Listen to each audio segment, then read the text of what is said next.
Congress working committee की बैठक से जुड़ी इस वक्त की बड़ी खबर को रुख करेंगे। सीडब्ल्यूसी बैठक में हुए कई अहम फैसले। कांग्रेस फैसले को लेकर देश भर में प्रेस कॉन्फ्रेंस करेगी और साथ ही राष्ट्रीय और स्टेट लेवल पर होंगे सम्मेलन और रैलियां।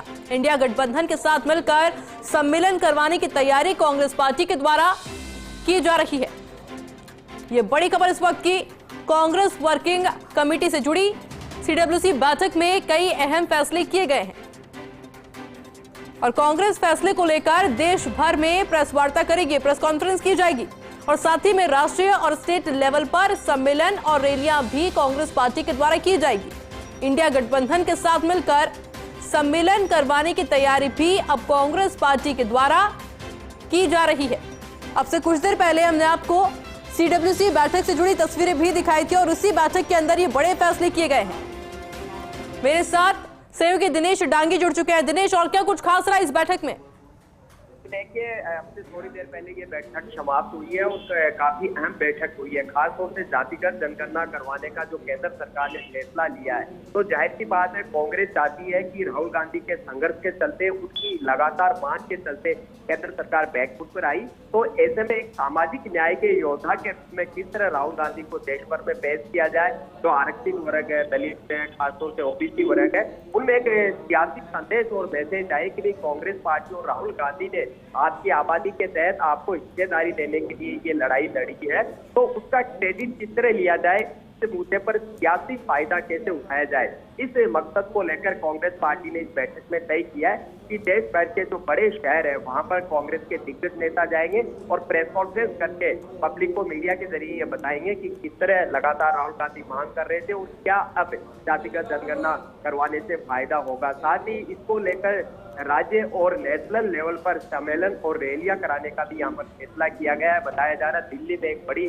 आखिर में रैली होगी और इंडिया गठबंधन के तमाम दल मंच पर मौजूद रहेंगे। तो कल ही हमने ये बता दिया था कि इस फैसले के बाद राहुल गांधी की एक मजबूत सशक्त विपक्ष के नेता की छवि करने की कोशिश कांग्रेस पार्टी करेगी, पूरी तरह से क्रेडिट और श्रेय लेने की कोशिश करेगी और राहुल गांधी को एक सामाजिक न्याय के योद्धा के रूप में पेश किया जाएगा। तो थोड़ी देर बाद आधिकारिक रूप से प्रेस कॉन्फ्रेंस के जरिए बताया जाएगा कि क्या क्या इसको लेकर अब मांग करेंगे। साथ ही पहलगाम हमले को लेकर भी इस सीडब्ल्यूसी बैठक में चर्चा हुई और कांग्रेस पार्टी ने सवाल उठाए कि जो मारे गए उनको शहीद का दर्जा दिया जाए और अभी तक सरकार ने हमले के 10 दिन बाद भी कोई बड़ा कदम यहाँ पर नहीं उठाया है। तो हमले को लेकर किस तरह की जवाबी रणनीति तैयार कर रही है केंद्र सरकार, इसको लेकर कोई साफ और स्पष्ट नीति केंद्र सरकार की नहीं है।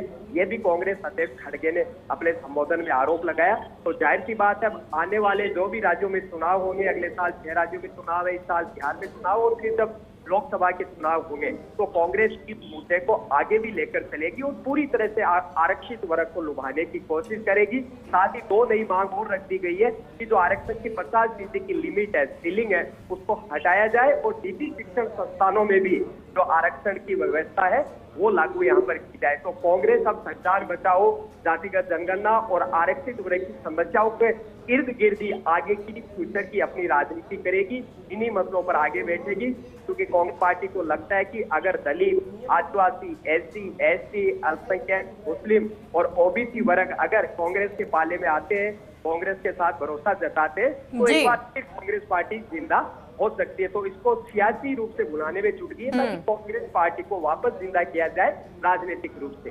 जी आयुष। बिल्कुल दिनेश, बहुत बहुत शुक्रिया आपका तमाम जानकारी के लिए।